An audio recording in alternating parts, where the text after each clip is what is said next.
বন্ধুরা কেমন আছো সবাই? আমার চ্যানেলে তোমাদের সবাইকে স্বাগত জানাই। তো চলো বন্ধুরা, আজ নিয়ে চলে এসেছি ভেটকি মাছের দারুণ একটা রেসিপি নিয়ে, ভেটকি মাছের কালিয়া। তো বন্ধুরা, আমার চ্যানেলে নতুন বন্ধু হলে চ্যানেলটি সাবস্ক্রাইব করে পাশে থাকার অনুরোধ রইল। তো দেখো, প্রথমে আমি এখানে 1 কেজি সাইজের একটা ভেটকি মাছ কেটে ধুয়ে পরিষ্কার করে নিয়েছি। এখন তার মধ্যে দিয়ে দিলাম পরিমাণ মতো লবণ ও পরিমাণ মতো হলুদ দিয়ে মাছটাকে খুব ভালো করে মেখে নেব। এবার গ্যাসে একটা কড়াই বসিয়ে দিতে হবে। কড়াইটা গরম হলে তার মধ্যে দিয়ে দেব সরিষার তেল। তেলটা দিয়ে কিন্তু একটু অপেক্ষা করব। তেলটা গরম না হলে মাছটা ভেঙে যাবে। তেলটা ভালো করে গরম হলে এক এক করে মাছগুলো এভাবে দিয়ে দেব। সব মাছগুলোকে সুন্দর করে ভেজে নিতে হবে, একটু লাল লাল করে।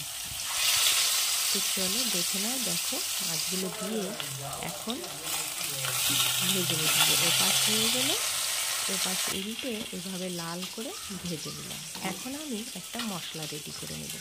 তার জন্য মিক্সিতে নিয়ে নিলাম একটা বড় সাইজের পেঁয়াজ, টুকরো টুকরো করে, একটু আদা, আর দিয়ে দেবো 2টো কাঁচা লঙ্কা, আর দিয়ে দেবো একটু টমেটো কুচি, 2টো টমেটো কেটে দিয়েছি, আর দিয়ে দেবো একটু রসুন কুচি। এই সবগুলো ভালো করে একটা পেস্ট তৈরি করে নেব। মাছগুলো ভাজা হয়ে গেলে মাছটা নামিয়ে ওই কড়াইয়েই দিয়ে দেবো আর একটু পরিমাণ মতো তেল। সরিষার তেলটা দিয়ে একটু গরম করার জন্য অপেক্ষা করতে হবে। তেলটা গরম হয়ে গেলে তার মধ্যে দিয়ে দেবো একটু গোটা জিরে ফোড়নের জন্য। তেলটা যদি ভালো করে গরম না হয় তাহলে কিন্তু তরকারিতে সেই ওপরে তেলটা ভেসে যায়, বাজে লাগে দেখতে। এবার এর মধ্যে দিয়ে দিলাম কুচানো অল্প পেঁয়াজ, কারণ আমি ওই মশলাটার মধ্যেও পেঁয়াজ দিয়েছি, তাই জন্য এখানে অল্প একটু পরিমাণে কুচানো পেঁয়াজ দিয়েছি।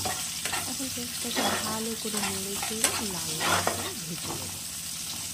এইভাবে পেঁয়াজটাকে ভেজে রান্না করলে কিন্তু খুব ভালো টেস্ট হয় তরকারি, সেই জন্য ভেজে নিলাম। এখন আগে থেকে বেটে রাখা মশলাটা এর মধ্যে দিয়ে দিলাম। সেই মশলাটা দিয়ে আবারও ভালো করে একটু নেড়ে চেড়ে মশলাটাকে কষিয়ে নিতে হবে খুব ভালো করে। মশলাটা যত ভালো কষা হয় তরকারির টেস্টও কিন্তু ততটাই ভালো হয়। তাই জন্য সুন্দর করে গ্যাসের আঁচটা কমিয়ে মশলাটাকে কষিয়ে নেব। তারপরে এর মধ্যে দিয়ে দিতে হবে পরিমাণ মতো জিরে বাটা, বাটা বা গুঁড়ো তোমরা যেটাই খুশি ব্যবহার করতে পারো। 1 চামচ দিয়ে দিলাম জিরে বাটা। এবার দিয়ে দেবো এর মধ্যে কাশ্মীরি রেড চিলি পাউডার। যেহেতু আমি কাঁচা লঙ্কা দিয়েছি সেই বুঝে 1 চামচ লঙ্কা গুঁড়ো দিলাম। তোমরা যে যেমন ঝাল খাও তেমনই পরিমাণে দিয়ে দেবো। দিয়ে দিতে হবে সামান্য পরিমাণে স্বাদের জন্য একটু চিনি, চাইলে তোমরা দিতেও পারো আবার নাও দিতে পারো। দিয়ে সব কিছু আবারও মশলাটা একটু কষিয়ে নেব। আর পাশে একটা রান্দিতে বসিয়ে দেবো একটু গরম জল। উষ্ণ গরম জল ব্যবহার করলে তরকারির স্বাদ আরও বেড়ে যায়। তারপরে এর মধ্যে দিয়ে দিলাম পরিমাণ মতো লবণ ও পরিমাণ মতো হলুদ, দিয়ে মশলাটাকে আবারও একটু নেড়ে চেড়ে কষিয়ে নেব। তারপরে এর মধ্যে দিয়ে দেবো এখন পরিমাণ মতো জল। জলটা দিয়ে ভালো করে মশলাটা নেড়ে চেড়ে মিশিয়ে দিতে হবে। তো দেখো ভালো করে মিশিয়ে নিলাম, নিয়ে এখন এইভাবে ভালো করে ফুটে ওঠা পর্যন্ত অপেক্ষা করতে হবে। তো বন্ধুরা, তোমরা দেখতেই পাচ্ছ ঝোলটা কত সুন্দর ফুটে উঠেছে।